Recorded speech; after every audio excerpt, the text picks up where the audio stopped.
Here's a guy, Mr. Torrance again.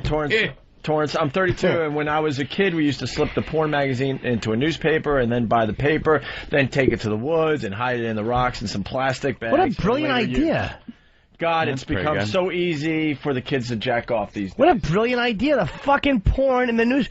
All I ever did when I was a kid is my friend Scott, he had a fucking cat box full of cat shit, so I would get drunk and then take the daily paper and put all the cat shit in it and then put it back on the table so when his father opened the paper, cat shit fell on him.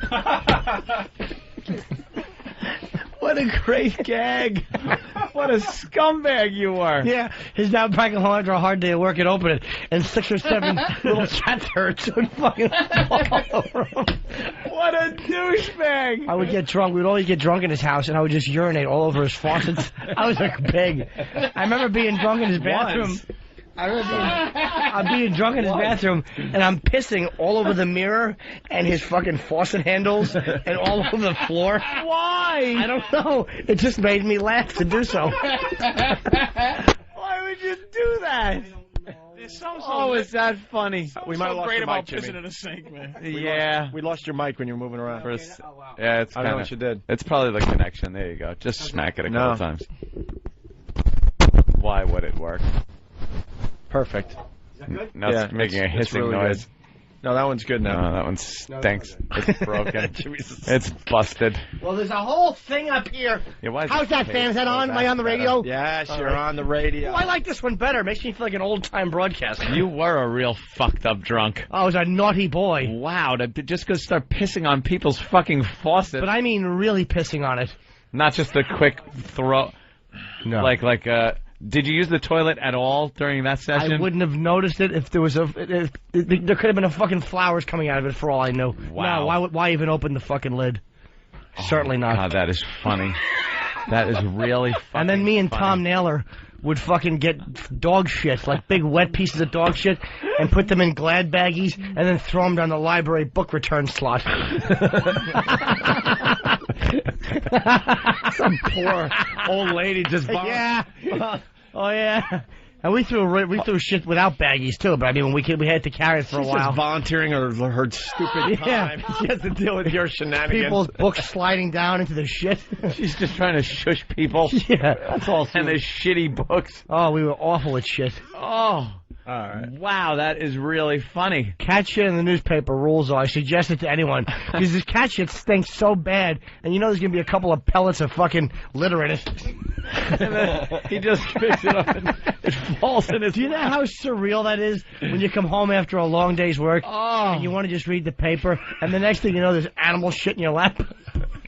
You know how bad that cat must have got hit? He probably thought the cat did it. Snuck over there, opened the paper and shit and closed it. And then refolded it properly. Oh, is that great? Wow, are you a fucking degenerate? I love it. I was garbage. Oh, God. Nothing was better than that.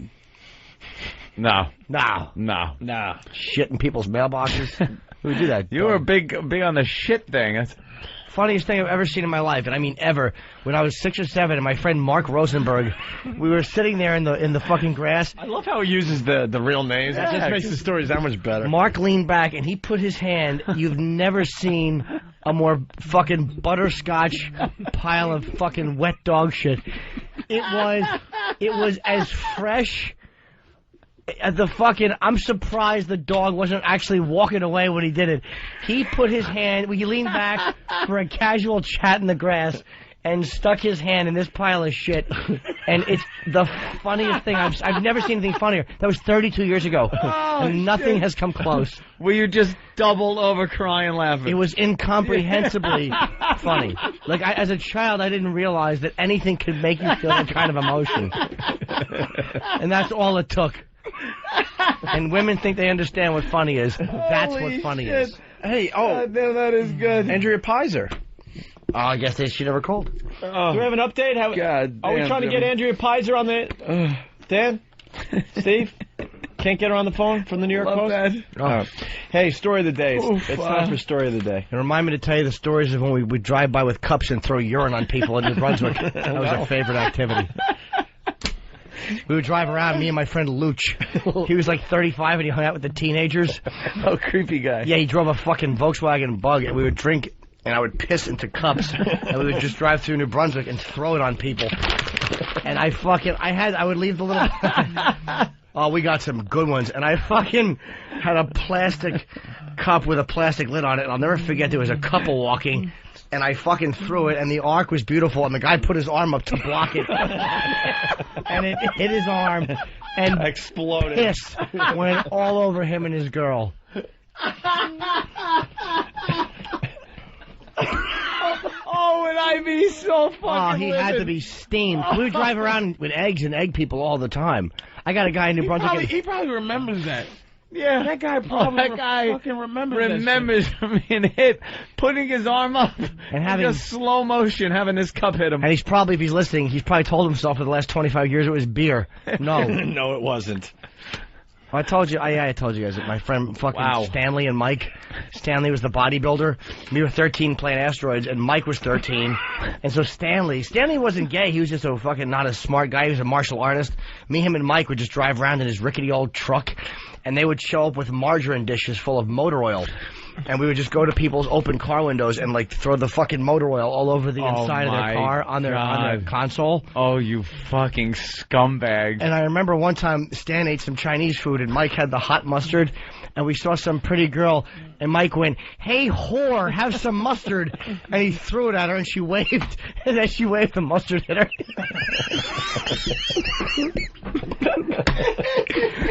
Oh.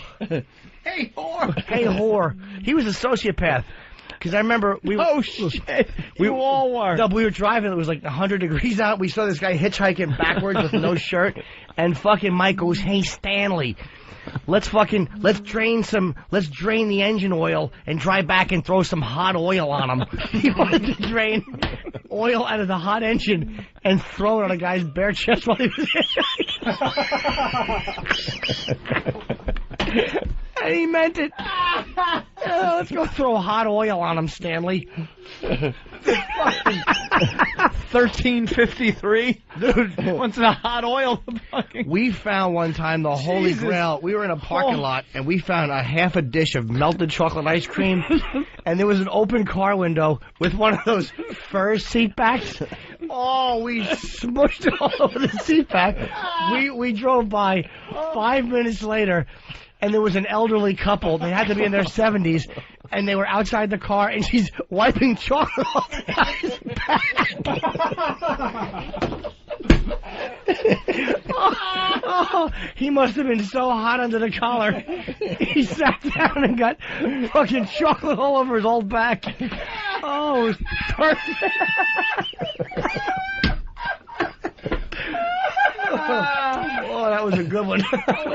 all over his old back. Oh, I'll never forget him standing there and her behind him just wiping at his back. Oh, you a fuck. Norton was a fucking menace.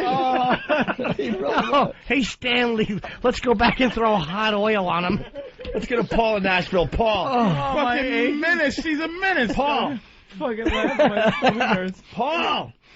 Yes.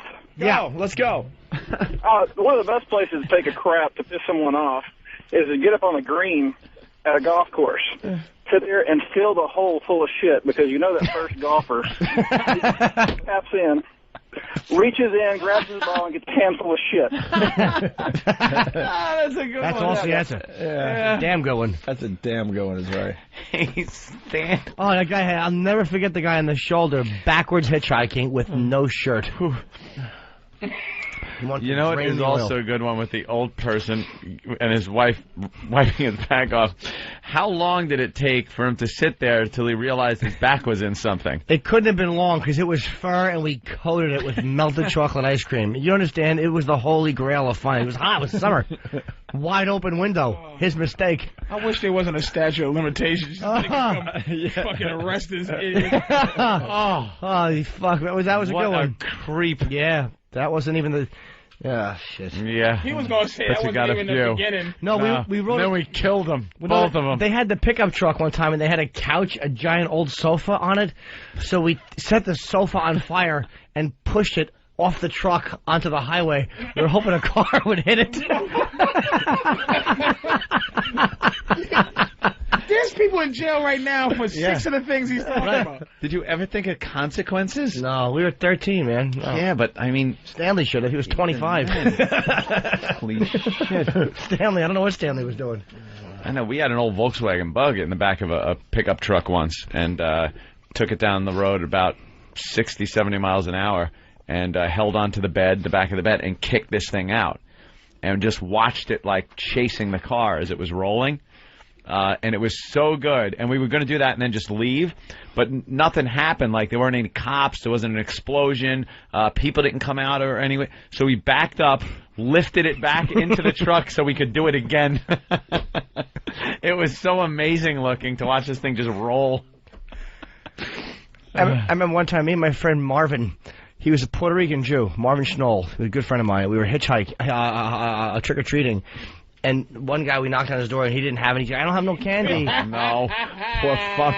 So Marvin took his gum out and put it over the guy's peephole at his door. So we're out in the yard. 5 seconds later, the older man runs out and grabs Marvin and puts him in a headlock and starts punching the top of his head. And I just stood there in my Halloween costume and watched. What were you dressed as? I don't remember, Darth Vader or something. I just watched Marvin. Real evil Darth Vader. Yeah.